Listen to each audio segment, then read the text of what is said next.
I think the definition of greatness is to inspire the people next to you.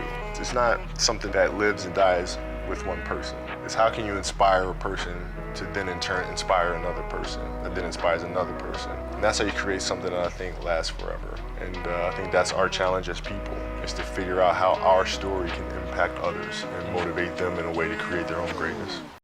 Welcome to the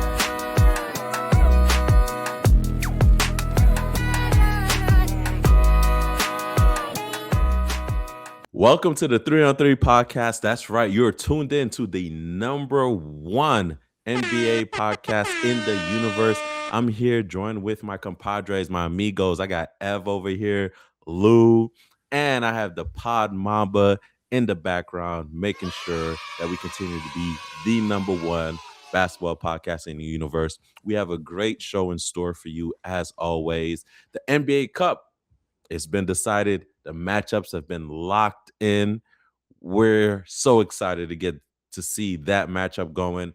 Also, man, who's the best guard in the East? The East is looking pretty crazy right now with guard play, so we're going to get into that real quick. The answer may shock you. And last but not least, man, what's up with Giannis? Where's he going? You know, he's injured right now, but he's made it clear that his team is working with the Milwaukee Bucks on basically seeing what his options are. So we have a lot to get into. But first and foremost, guys, listen to me. This NBA Cup semifinals, guys, I think it was the best one yet. It was the best one yet. I mean, of course, I agree. Wait. Nah, here's the thing. No. No. Was it which game was the best one yet? Because I hear you saying in general, but I feel like you may be alluding to one particular game. Well, okay. Let me be fair. Since Lou's going to nitpick here and draw the straws here, I will say that OKC Spurs matchup was a highly contested and a invigorating game to watch as an NBA or just a basketball fan, period, right? But like, that was a great versus game double-digit, game. Like, come on, we know which is the one that was the most engaging and That's true, that was the most anticipated. Yo, not to even give my boy F some flack, but that Magic Knicks game was going back and forth for a bit. The Knicks didn't really pull away till the end. Agreed. You get what I'm saying? So not at all, but like, OKC, Wemby coming back, like, come on, the narrative is just, it writes yourself. Let's get into it. Let's get into it since we're talking about it. Let's get into it. We all East Coast dudes from birth, from heart, you know what I mean, and immigration, all of the above. So I mean, we already know. Give us the juice, man. We already know how you want to go with it. So Saturday night was kind of crazy for me, I'll be honest, because I have one game. Of course, I'm excited about what the Knicks game is going to look like. I'm excited for an opportunity to make it to the NBA Cup final. I don't know if y'all know this. Only two teams in the history of the NBA have actually won the NBA Cup. So, the Knicks vying to be the third. I mean, how long did the NBA Cup been around? Like, look at this. Course. No, listen, he's hitting us with hard-hitting statistics. Hard-hitting like stats, our chat is known for. Pardon. Absolutely. Okay? Absolutely. Hard-hitting statistics, okay? So, from that standpoint, if you want me to pick the game I was most excited for, I was most worried about the Knicks game because I want us to win and get this early season success. And I think for both sides, both the Knicks and the Magic is establishing themselves as true contenders in the East. But I'll be honest with you, the game I was most excited for was that Spurs OKC game. And it's for the exact reasons that you said. You have Wemby, when you hear the news on Thursday that he's going to come back for this game on Saturday, I heard both sides of chatter, like, should he come back for this game because it's going to be such a hard game? And I'm like, if you're a competitor, this is when you show up. And so I'll respect the Wemby for even showing up to play this game. And for them to have the game plan that they did, put them on a minutes restriction, an opportunity for a young team like the Spurs to show where they're at against the Thunder. As far as excited, yeah, I had to choose. I was more excited for the Spurs and the Thunder game. But listen, I sit here all day and talk about how happy I am for the Knicks, though, if you like me to. Well, It just listen, I'm go ahead, Lou. No, no, I'm just gonna keep a quick sentence, and I mean, I'll let you rock. But like the thing that you said about him coming back in terms of being a competitor goes right into what he said when they interviewed him in terms of about the moments, right? Um, about stepping into this to the moment and being able to execute. It was like, yo, you guys are going against OKC. Uh, it was beautiful to see, like, yeah, both teams that won in the semis were the underdogs, and then for them to be able to come out on top. But specifically in terms of talking about what you were saying before in terms of Wemby and him saying like, hey, uh, the teams that step up, basically he was talking about the San Antonio Spurs and him coming back to make sure he led them into that moment where we're showing up for the biggest moment for what we got going on right now. And it is just a testament to, again, what we've been talking about from the beginning of the season with Wemby. Yeah, 100%. So I do think that without a question, without a doubt, that this Spurs OKC matchup was was definitely the highlight of it. And we'll just go into it since we're talking about it anyway. We'll do Knicks on the back end. Us three here have played the game of basketball. And what I loved about it, what this matchup reminded me was when a special person steps on the court, it's undeniable. It literally changes the course of the game, no matter Everything. what level you're on. And we've all been there, right? We've all played a game where, that special person steps on the court, whether it be on the other team or our team, or whether we be that special person, right? And it changes the course of the game. That is undeniable. Everybody plays according to how he's moving or she's moving, what they're doing. And to see how before Wemby got in, it was tightly contested. Yep. SGA was doing things. Hartenstein was going off. Like everybody was doing their thing. Castle, but when Wemby got on that court, Completely different. drastically changed the game. It became a new type of game. It took it to a whole nother level, and it just showed you how special it is. No shade at Ev, because I know he was just doing his part when last year he was saying, hey, watch out for Chet and everything like that. But when Wemby got on that court, everybody knew who was on that court, who's here, and what's about to happen. And it elevated everybody's game. SGA started playing differently. I was about to, aren't you hit on the head? I was about to say, man, it just made the game so much better, even from the competition perspective. Because even when we was talking about like, talking about Chet himself was like, oh yeah, how do you feel about? I was just like, what are you talking about? Like, you talking about I'm MVP candidate. Like, what do you mean? But also recognize that Chet is somebody that he knows he's gonna be battling for years to come, and talking about how Chet is elevated. Exactly what you're saying, Unch, in terms of like, somebody that special, and it makes everybody on the court elevate their game to be able to be like, hey, look, we want to be able to compete at the highest level. Wemby, I actually did not even expect Wemby to be playing. I thought the Spurs were going, we'll chalk this, you know what I mean? We'll chalk this the cup into, we'll really focus on the season. I think that the fact that they were able to get a little bit further and then an opportunity for Wemby to be able to come back. Now they're like, oh well, we have our opportunity. Like maybe we can actually sew this up and win a cup, regardless of what the season pans out to be.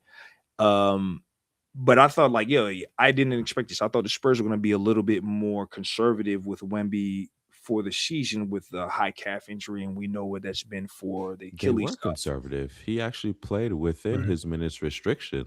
No, I understand in terms of like when I meant conservative, I didn't even think that they were going to have him play, because when you get to these semis and these finals, these games are in terms of the competition. You're looking to really, like, even within the minutes that you're playing, these are elevated types of competition in terms of what you're actually looking to do. So I didn't expect Wemby to play for the rest of the cup. So for him to come back, I'm pretty sure he had a lot of influence in terms of him being back to play. But I love it, and to see him and Shea Gilly going back and forth, because y'all know me. I'd had OKC winning the jump. If we go back, I mean, I cannot 1000% recall, but I would stand against the fact that I may have said OKC would have won the jump. You did. My prediction, I won out. Y'all both said OKC. I put Spurs on that. Now, granted, I did lose my Heat prediction. I did lose my Heat prediction. I'm 50%. None of those matter right now. Right now, in the where we currently are right now. Listen, I'm good. Yeah, but you're reigning king right now. I'm solid. I want to throw a question. It was a great game. Yes, it was. I want to throw a question out here for Ev. With this cup, and we all agree, this cup game being a highly contested game, it wasn't just a regular season game. The intensity was high level, right? The play was high level. Wemby only really playing limited minutes. Ev, does this solidify the San Antonio Spurs as a championship contender in the West? I think what it does is it legitimizes the importance of the NBA Cup as a potential early season metric and stepping stone for teams that are looking for that legitimacy, for that level of confidence. Remember, the Spurs have been playing exceptional for the past 10 to 12 games, even with Wemby being out, right? They're a team that, and when you look at their whole setup, all right, you got 3 top 5 draft picks in the past 3 years. You bring in De'Aaron Fox, and he's been hurt since he's gotten there. You get off to this hot start, but as they pointed out repeated times in the broadcast, this is the first time that the team had completely played together, completely healthy, all of their pieces all season. Yep. You've got, with everything with Greg Popovich last year, you've got a new head coach who has been handed the keys as the heir apparent, but this was his first off season, his first mini camp, his first everything, his first full regular season. So you have a team that is completely in the throes of figuring out who they are and how good they can be. And I don't think they have a floor or a ceiling on their identity. So when they come in with an opportunity like this, off of having played well and these stepping stones of confidence with and without Wemby, I think they had this game looked at last night as, look, this is a game where we can identify that we've arrived. We're young, we're feisty, we don't know any better yet. There's no reason for us to think we can't go toe-to-toe with the defending champs. So if we go out there and do it, of course they're gonna carry it forward, right? You talk about those first 10 minutes, and I was just sitting there waiting for Wemby to come in, because in those first 10 minutes, they missed their first 10, they missed their first 10 threes. They were turning the ball over. I think Castle got robbed right in the open court. It looked like within those first 10 minutes that OKC was going to maybe run away with this the same way they did the Phoenix. But as soon as Wemby came in and things turned around, and what he did, he turned their inside outside game going, right? He gave them that defensive stability in the middle, right? And as soon as he did that, they were a completely different team. You could tell they were playing with a completely different mindset of, hey, we got this. They snapped right back into who they had been the past few weeks with Wemby back. And so, for them, I think it's huge for them going forward. Yeah, 100%. And you know what, though? You make a good point. They're playing with house money at this point, right? So whether they won or not, I don't think anybody was going to really move the needle down or forward from them too much. They're playing with house money. They're doing well without Wemby. We also knew that they had solid pieces anyway, like you said, with De'Aaron Fox and things of that nature. So I kind of agree. They're in a win-win situation, and for them to kind of step up and do that, I think is really huge. But I will say this, though, 100%. Agree with Evan that it's solidified. Number one, the NBA Cup is here. We were all tuned in. We love that game. That was a marquee game, and it also let everybody know, like, OKC's not the only young gun. that's up and coming. Agree. The Spurs Agree. as well. But Agree. on the same tip, I'll throw this to you, Lou. Yep. OKC, they take this loss, man. They lost last year to the Milwaukee Bucks and Yep. get into Gary. They lose again, man. How should Yeah. OKC be feeling about this loss? How should they take this? So I think what ends up happening is OKC takes this personally. You know what I mean? What it like we had in the with the documentary for the Bulls, right? With Jordan, right? Like, you know, I took this personally. I think OKC then looks at this and says, you know, we don't put ourselves in this position again. No, this is something that we should have won. Especially, you know, even with Wemby being the best player, you know, I truly believe that OKC and as an organization, they believe and know that they are the best team in the NBA. Mhm. So what I think they do with this is they use this as motivation to continue to fuel how they are going to, you know what I mean, play out the rest of the season. Realistically, what I do think that they probably shouldn't have done against the Spurs, and I think it just was a scheming situation, and whether or not they were prepared for Wemby to come back or not. I think what they did was they put together a couple schemes that did not account for Wemby, which made them not properly prepared. So, like, you know what I mean? They in the second quarter, really, they got a punch in the face, right? Like, I mean, they were outscored by 10. Shows like I don't think that they were properly prepared for Wemby to be back in and how we changed the dynamics of the game. But overall, I do still believe that OKC is the better team and they're the best team in the NBA. So they will take this as motivation as to like how they will then play out the rest of their season. It's great to see because earlier in our previous episodes, we talked about how like San Antonio looks like the early beginnings of how we spoke about OKC and their early beginnings with the youth of this team, and then also the competitive ability, and then also how they're constructing this roster. And then also it's great to see like, hey, we also question what could they do with the amount of guards that they have with a bunch of these guys that could play the point guard position, and seeing how they're making all of that work even with Wemby on and or off the court, right? Shout out to the Castle, Vassell, and so on. Definitely Castle, like, you know, seeing how he's been able to step up this year. But yeah, awesome. I think OKC takes this as one of those like, okay, cool. Yeah, okay, we didn't get this one. We're supposed to get this, but yeah, let's go get that chip again this year. One last point I make on it, and you called it out good, Lou, from a guard standpoint. One, from a team standpoint, OKC second half turnovers, they create the chaos where they usually get the blowouts.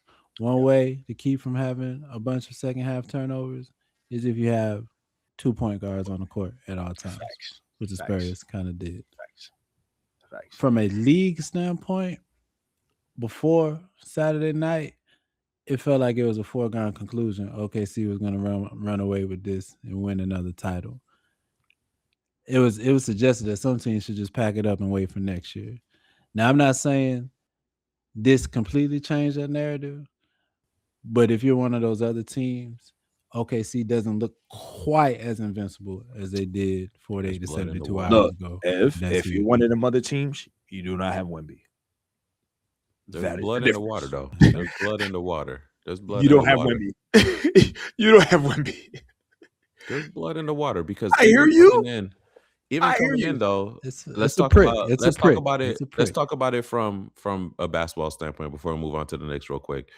One of the glaring holes in OKC, when you look at it defensively, they give up a lot of threes.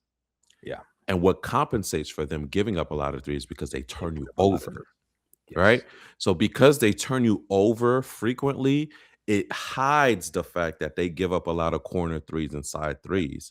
Now you bring in a player like Wemby, who's dynamic, and like Evan was saying, it completely changed the offense for them. The inside-out game became differently, right? Whereas before they were playing outside in, now they're playing inside out. Those corner threes became available. Spurs started hitting them, and you see what happened, right? And it was a close game. So let's not get it clear for those who didn't watch the game. It's not like the Spurs ran away with it. No, it was it came down to the last possession, right? So it was a closely contested game. But nonetheless, like Ed was saying, blood is in the water, and there is a blueprint or semblance of a strategy out there. If you play a certain way, it may lean, you get what I'm saying, a little But bit towards your favor. you have to have the personnel to be able to execute that, is what I'm saying. You have to have the Listen, right. but here's what I'm saying, Lou. If I'm Denver, I'm looking at that. Yes, you don't have a Wemby, but you have a Jokic. Okay, if I'm Again, Denver, I'm again, like, but that's I what I'm saying. see this. You're talking about top guys. Like That's So all it's I'm only saying. going to be top guys. I mean, Not just we're Yeah, not. yeah, it's that's what I'm we- saying. Yeah, it's only gonna be that. yes, The difference between Phoenix and the Spurs is evident. Yeah. Well, one thing I was thinking about while watching the game last night was Hey, yo, you have to do that. Yo. exactly to the ball What up, handler correlation. The difference between Denver that has a Jokic and multiple ball handlers, a Jokic and a Murray, a team that took OKC 7 last year, and a Facts. team like Minnesota that has talent but doesn't have multiple Yes. guards like that. It's just Doesn't have it. and Yes. OKC runs them off the court. Agreed. There's something to that. No, There's something to that. 100%. That's what I I'm have a saying. That's random why the question. blood's in the water.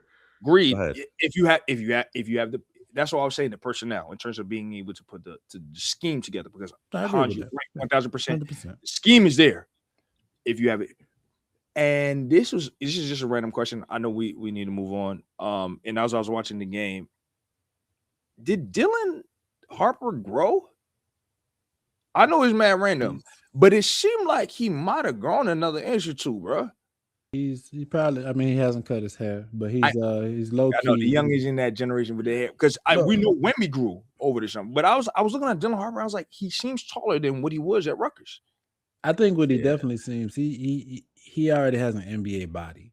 So That's what I'm whether he's whether still it's solid. whether he's taller than or his whether brother. he's just the uprightness of his game, like he has an NBA level control and NBA level body already. At first, I didn't like when he was at Rutgers.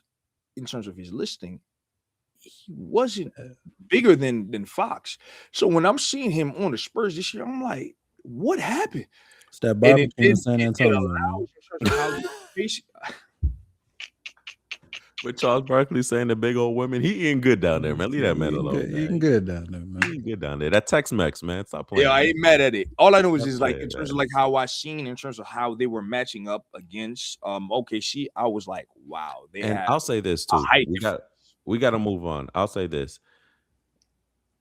The Spurs didn't even maximize their play on the court, because there were times where they had both Wemby and Fox off the court, and they were playing with Castle, Vassell, Champagne, and you know what I'm saying, and Harper. So they didn't even really maximize their guard play. So it's interesting, man. We got a lot to watch on this. We say this all the time. We got to move on, but there's another point. Yeah, but there's another anyway, but we really are moving on. Though. Let's move on. Let's move on to this Knicks Orlando, man. And I'm gonna put my point on there because I've been vacillating over it and I've been stewing on it. I'm just gonna throw my point out there. We all know it. The Knicks won. Orlando still has offense problems. Suggs got injured. Wagner wasn't there. Kind of plain, clear, simple. Brunson showed up big. Cat actually showed up to the game. Shout out to that summarization. But I want to put it out there, man. So listen, I'm sorry to hijack this last 2 minutes, but I'm going to do it. We had Tatum. Cook up. We had Tatum who said, you know what? I see my game.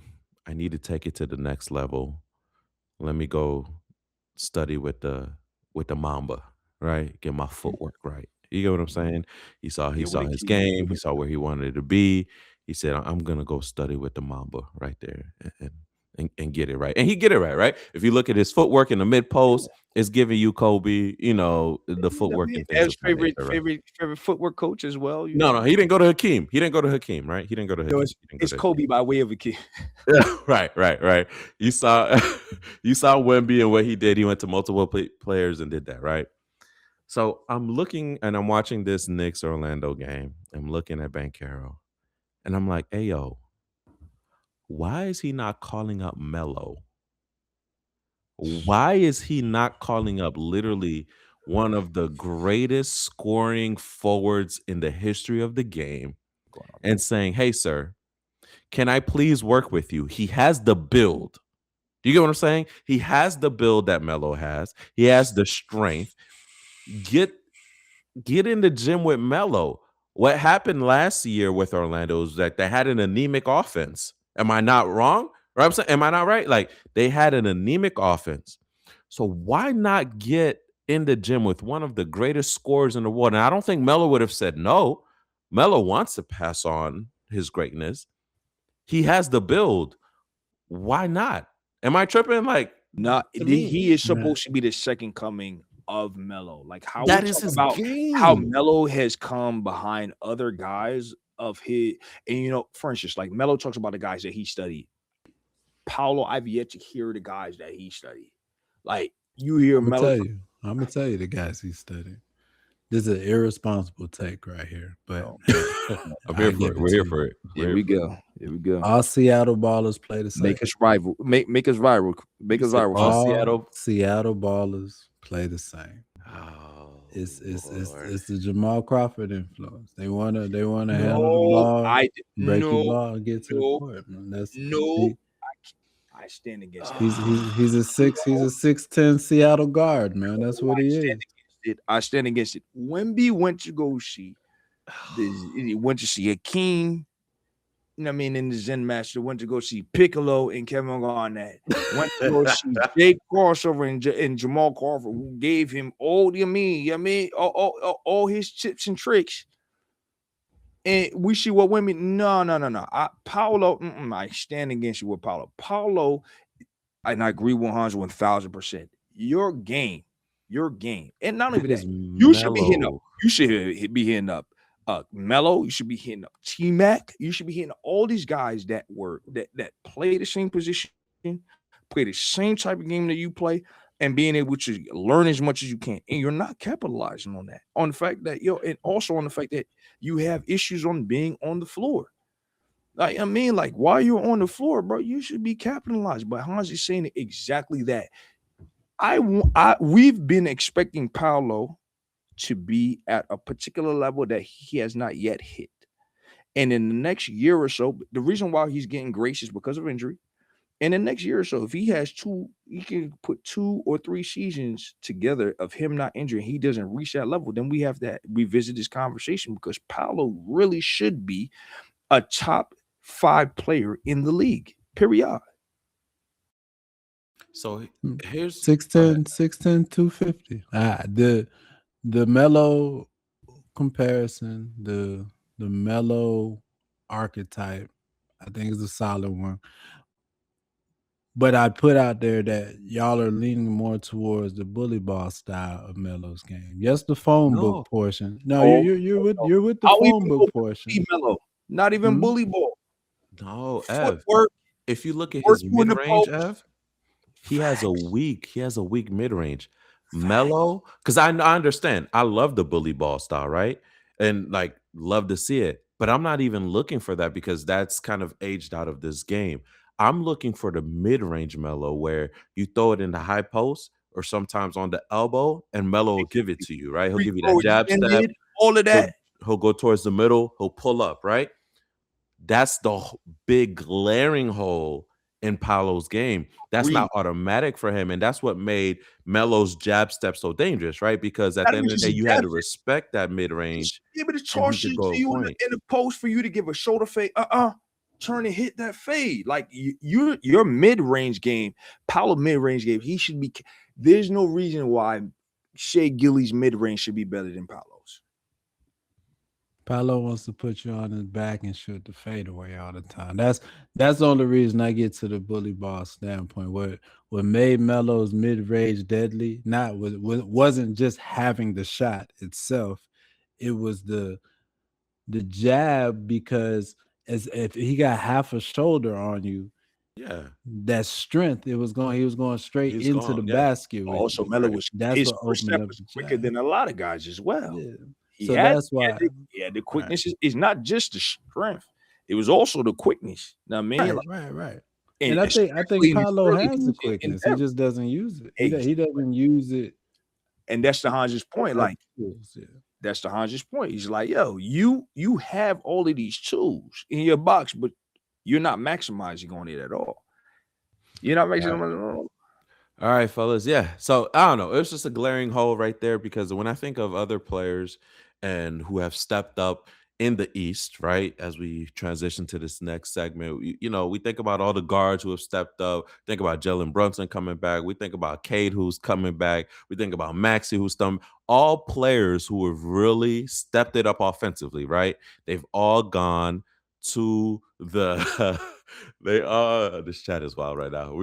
They've all gone to the summer and they've maximized their offensive game and come back with a better tool, right? But Paolo, man, I don't know, bro. All I could see was like if he spent some time in the summer with Melo and just developed a good midi, get his post and footwork right. We'd be talking about something different. Just have more faith in Franz, yo. Just have more faith. Too long. Have more faith in Franz. Only one getting the tools from here on out is Cayenne. Okay, it's Cayenne. The shop's closed. I was waiting on that because I was if you ain't said that, I was about to say, man, Cayenne. But honestly, bro, you know what I love about Cayenne, like, because as much as he learned from his pops, he's also like, hey, yo, I'm about to hoop the way I hoop, bro. Like, everybody take out of his house. Yeah, his pops bad. Let's move on. All right, guys. So moving on to the second segment. Since we're in the East Coast, let's talk about all these guards that improved. We have improved. What are we talking about? We talk about who we think the best guards are. Are we doing top fives? Or no, hold on, Lou. Let me get on this. So we talk about the East. Hold on. The East is buzzing, man. The East is buzzing. I've got one question for you guys. Who's the best guard out there? Is it the guys that's dropping dimes, throwing it out there? Is it the one who's like Oprah throwing out cars? Or is it the one who's pulling up threes and dropping them like fire? Like, who's the best guard out there? I know, just to give you guys a couple guards, we talked about Cade. We talked about Maxey. We talked about Brunson. Do we need to throw Mitchell in there? What are we talking about? Who is the best guard in the East? I'm not talking about top five. Who is the number one guard in the East Coast right now? Ev, I acquiesce to you, sir, to state your claim right now, man. Sound like you about to say Josh Giddey, but whatever. You know what's funny about what you just said, Lou? About 3 weeks ago, maybe 4 weeks ago, I shouted you out for the highlight of the Bulls season, and I tried to warn you that it was going downhill from there. We knew this, though. What did I also told you that I knew that this is only short-lived. So 2 weeks ago, in NBA Cup preview, I gave Toronto all the props I could give them, while also pointing out to them that it's all downhill from there. The point I'm making is I come to y'all with facts when I come to y'all with facts, okay? And I come to you with more facts today when I lay out that. Here we go, man. I'm not going to go where you think I'm going to go. Quite yet. Go ahead, man. Lead us in. Let me not mess up your role. Go get on your talk your ish, F. Go ahead, brother. When you name the guards that you just named, Tyrese Maxey, incredible progression on a 3-year trajectory now, right? Where he's taking a level up each year, handling the keys to the team. He's taking the keys to the team. Yes, shout out to him. Cade Cunningham, number one pick, has some stumbles on the way, playing like a number one pick now. He is. It's like an inverse bell curve, maybe. Way to get to where folks expected you should be. We say like a real bell curve. Like, I mean, he started slow, but I haven't taken math in 20 years. Go ahead. Donovan Mitchell. He's on like 8-9 years of consistency. Sure is. He is a professional basketball player. Bucket getter. Professional bucket getter. I give him that. But you just had a conversation probably about 5-7 minutes ago. You were talking about footwork. You were talking about just the intricacy, the importance, the beauty of footwork, the balance that goes with it, and how great it makes how great it looks from a basketball sense. And honestly, I was waiting for you to say Jalen Brunson because Jalen Brunson may have the best footwork pound for pound in the league. Say fundamentals, because that's what you want to say. The mayor of New York is on a 4-year run of consistency that from the East standpoint, these other guys can't stand up to. And here's my issue. Here is when you talk best guard in the league, I mean, you could be talking about it a lot of different ways. You could say the best player. You could say who's going to make the All-Star game, who's going to make all NBA first team, right? When I look at the best player, I'm talking a player with the ball with the game on the line, who I want in the ball in their hands. And honestly, out of all these guards, that's Jalen Brunson for me. Already missed the clutch. Already time and time again making all the difficult shots under the microscope for the Knicks. And now he's leveled up to, I'm going to put up 10 points a game in the first quarter alone. Second in the league in first quarter points scoring. To me, Jalen Brunson he doesn't get enough respect for what he does night in and night out. And I'm here to say I'm not going to stand for it anymore. We started this pod almost 3 years ago with Jalen Brunson slander at the hands of Mr. Hans Lewidor. Ask him how that went for him, okay? I'm here for Ask it. him how that went. Yo. So this is where we. Oh, And you here bring. we I'm are. gonna ask you Still how here. that. I'm gonna ask you how that went. Y'all had one Still here. job. Y'all Still had one standing. job. Y'all had one job, and y'all couldn't stop Tyrese Halliburton. That's how that went. Y'all had one mother job, and y'all couldn't stop it. So here's Shout out to Hans muting himself. here's where I am with that.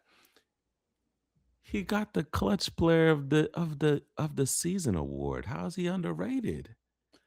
At that time last year, as much as you are a diehard Knick fan, which you are blue and orange, bleed it through. You are. It's a beautiful color pattern. You knew that Donovan Mitchell was doing something special. You knew that. You knew that. This year, I am willing to acquiesce to Brunson being the top guard in the NBA. But I don't think it's by a wide margin because I believe in my opinion, Maxey is a better guard. Reason I give the edge to Brunson is the record, right? His team's composition. And yes, he's more clutch than Maxey.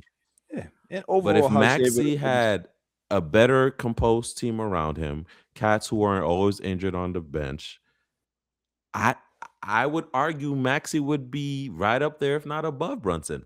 Maxey and Brunson are right here to me. They're close to each other. I give Brunson the edge, though, because you know what Brunson does? Just like we talked about with Wemby, right? When that guy steps on the court, when the game gets tight, you get what I'm saying? And somebody needs to step up and show out. Jalen Brunson sure as hell does do that. I give him that all day this year. But last year, stop playing, man. Donovan Mitchell was doing his thing last year. He was talking his talk and leading his team and making it happen last year. You got to stop that. Brunson is at his peak now. He's doing his thing. He's there now. But don't sit around and say like he was always that guy. Stop it. He just got into that guy arena. He just opened the door, man. Brunson was a top. No. Hold up, Ed. Before you jump, because go ahead, Luke. I would venture to say, and Hans can clearly tell me if I'm wrong because he's like, he can speak for himself. I don't think that Hans is saying that he wasn't a top guard last year, but Donovan was exceptional. He was a top guard. He was a top guard. He was exceptional last year. Like Mitchell was. You start talking to Coco Jones and your life. You know what I mean? I get it. Change his life around, man. I would be exceptional too. Like she's an exceptional woman. Like, come on, come on, like what you mean? Like I got to step up. See how I'm playing on the court, baby. I love you. Like let's get married. So what? But for this year, where I disagree with both of you is the guy that was snubbed last year is the guy that is making the noise this year to make sure that you guys know that he's here, and that's Cade Cunningham. I think Cade is the top guard on the East Coast right now. What do you say about his numbers? His numbers are less than Brunson's. His numbers are less than Donovan. His numbers are less than Maxey. He's averaging less than all three of them. So like, So is the number of points you average is the only thing that dictate making you the top guard? assists too. Again, I'm not disagreeing with you, but So so you're going off a record then? You're No, just but going off a record? not again. Who contributes to that? Because again, this goes back to one of the major points that you just brought on. Mhm. With him on the court, it's a completely different game. It's a completely different team, and how he influences all of that, and to have his team as the top team in the Eastern Conference. Like the record is a testament to what he means to that team, and also of the fact that like he didn't forget that y'all snubbed me last year. He didn't forget that y'all snubbed me last year as the guard that should have been an all-star, all this. So yes, you know what? This year, especially up until this point, I'm gonna keep balling out. Even it doesn't mean that like, oh, I'm the most scoring guy on my team or the most assists getting on my team, but He I'm is averaging one the that most assists. I'll give him that. I looked it up. He's averaging the most assists out of those three. He's no, averaging he is just 9.1. yes, he is exactly. But I mean, he's almost averaging a double, right? But the point is, like for him, when he's on the floor, he's the one that makes the difference in everything that what we're talking about right now. So, if for him, for me, you know what I mean, just because the numbers don't say that he is the number one scoring guard on the Eastern Conference and so on and so forth, doesn't mean that he's not the best guard on the Eastern Conference. I think that Cade Cunningham is the one that is the most, not only just the best guard, but also the most influential guard when it comes to the Eastern Conference, because he's the one that's making sure his team is top of the conference. He's the one that makes sure that why their winning margin is what it is. He's the one that is propelling them to the success that they're having this season. And like I said, I'm sure that he has in the back of his mind being snubbed last year. Y'all gonna feel it. So, what I find interesting and what I like about what we're saying is it's almost like we're putting, so we're talking really about four guards, and we're putting them in two different buckets. I look at Brunson and Mitchell as guards who have sustained this over a few years, and this is where my disagreement on folks with Brunson comes from. Because when folks say he's just doing it now, since he stepped in New York, like he's been basically this exact same player. Mitchell across two teams has been essentially the same guy. player now for 8 You could years. argue that Brunson was influential in Dallas as well too. Like even though he was wasn't becoming it. Yeah, he was becoming it. And then when he arrived in New York, they thought it was Randall's team. No, And by they won. January, they were like, oh, this is not Randall's team. This is Brunson's team. And Mhm. he's been like that since. So I put Mitchell and Brunson kind of in a similar bucket of, okay, they've sustained this for a period of time that for them what they're doing shouldn't be questioned. I put Maxey and Cunningham in a bucket of, oh, they've leveled up, right? And now it's okay. I want to see it, and I don't doubt. I have no doubt that I will continue to see it, but I want to see. Okay, what does it turn into, both individually and from a team standpoint? The only reason why I don't put Maxey and Cunningham on the same plane is like Maxey low key actually probably gets more grace out of the two, because Maxey came into a MB team, a Simmons team, an MB team, and it can be argued that they took too long to give you the keys, right? But Maxey, he stepped up to when he needed to do so. But Cade, he was supposed to be that. We weren't sure if he was going to do it based on very early on and seeing what he did, based on what he did last year, and then continuing on to this year. I'm like, oh yeah, Cade Cunningham, what we expected, the star of who he is and who was drafted, has arrived, and I'm only expecting a higher ceiling to come from there. Maxey, I don't know if we're going to get much more of a higher ceiling from Maxey. I don't know if we're going to get much more of a higher ceiling from Brunson or Mitchell as well, as great as they've already done. But Cade, I think like he hasn't reached that full potential yet. So, you know what I mean, expecting to see more from him. That's why for me, what he's been able to do this year and also knowing what he can continue to do as the years to come, me as him as the top guard in the Eastern Conference. So while you guys were eloquently debating your guards, I was thinking about how we how we began the show with the matchup between San Antonio and OKC, and how when that guy steps on the court, we all knew it. So I was thinking about if we had an open run and we had these four guards, which we're talking about, right? We have Mitchell, Brunson, Cade, and Maxey, right? They're playing. Who would step out, right? Like who would stand out and be that guy, right? And everybody would know and understand like this guy is here. So as I was kind of like playing through the simulation in my head, right? The 2K or NBA Live simulation in my head, it kind of shaked out similarly to what Ev was saying. And I think Brunson and Mitchell would be the guys to step out as being those guys on the court. And I personally would give the edge to Mitchell because he's done it with less and done it with so many different teams. Yeah. Whereas Brunson, he's done it with a team in New York. He didn't do it with Dallas. He had Luka and all of that. He's done it with New York, but he's always had that other great guy there, right? Donovan's the guy on both Donovan sides. has done it by himself and done it.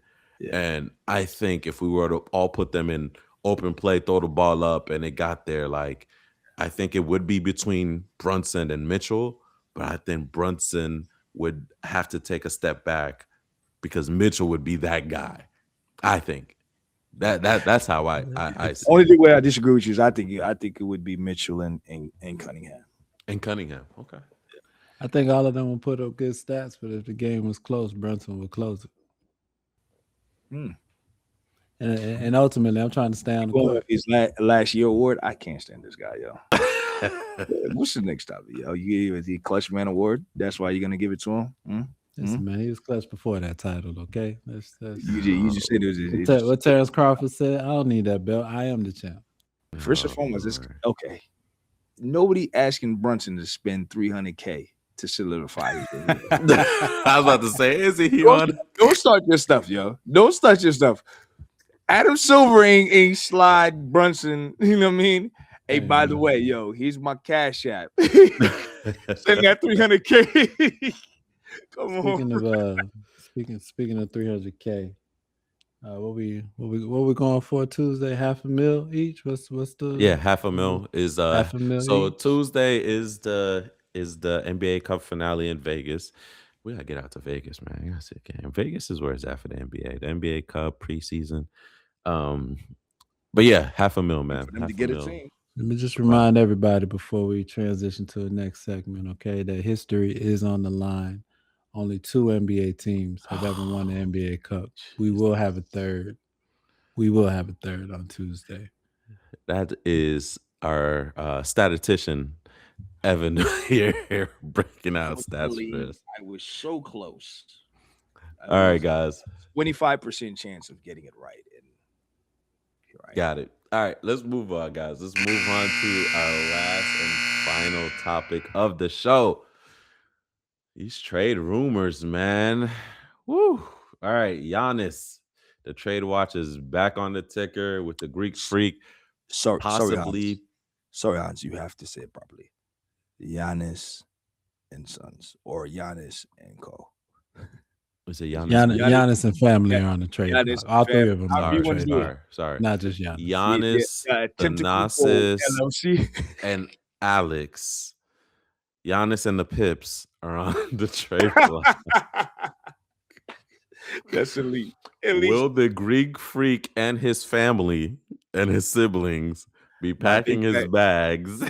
My big fat Greek trade. Yeah, my big fat Greek trade. Well, Giannis and his brothers be traded to another team. Oh man, that is so funny, but it's true because every freaking package has them coupled because You everybody have 3 knows spots on your roster, yes or no? it's the worst kept secret in the NBA. If you do not have at least 1 plus 2, because you know what I mean, that's what it is. 1 plus 2 spots on your roster. Do not even enter trade conversations. And they might acquiesce to 2. It's 2 though. 2's the minimum. 2 is the minimum, okay? It's Giannis and Thanasis. Figure it out. Figure what you have to do. But it's Giannis and Thanasis. Figure it out. Wild to Figure out them Infinity Stones. Oh man. Sorry, guys. All right. So it's just so funny because it's true. As I stated earlier in the show, Giannis and his team are having conversations with the Milwaukee Bucks about his state here and what are his options, what can be done, et cetera, et cetera. One would think, right, Milwaukee would want to keep him, try to make him happy, to keep a generational player, a player who's got them a championship that they haven't gotten since, what was it, Kareem? Who was the last one who got them? Right. Yeah. And he wasn't by Kareem then. He was Luau, Lou right? Alcindor. Luau, right? So, Man, you shout out know, to Luz. you would want to keep him, but you know, when a player's unhappy and disgruntled, you also don't want to let him go for pennies. So I'll start with you, Ev. What are you thinking in regards to this Milwaukee situation? If you're an executive, if you're running the Milwaukee Bucks right now, what are your thoughts as far as how the team should move forward? If I'm the Milwaukee Bucks, this is what I'm telling Giannis. There's 2 paths in the NBA, and you have to choose one or the other. You can't choose both.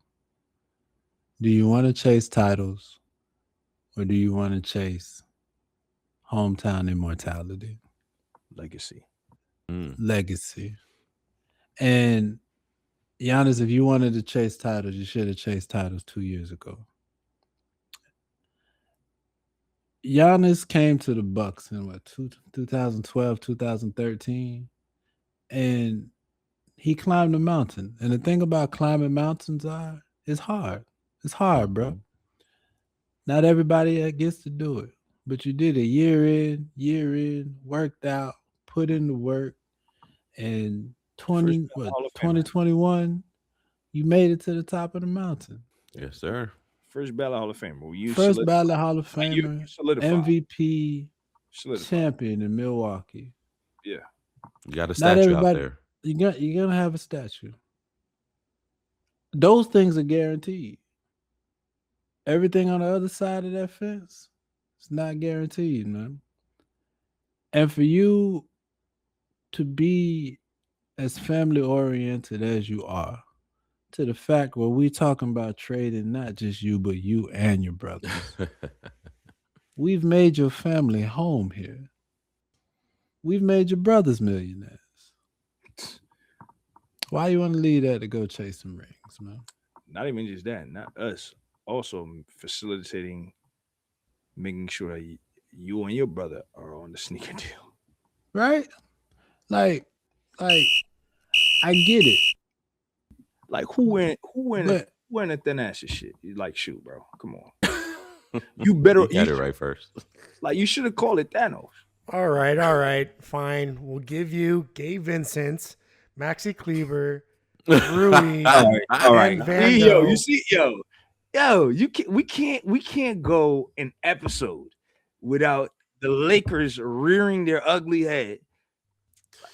We Listen, don't man, want Gabe Vincent. Look, You know what? We'll give you You know all the what? first round picks you want, and we'll take on Giannis and the We're not Brady gonna- Bunch.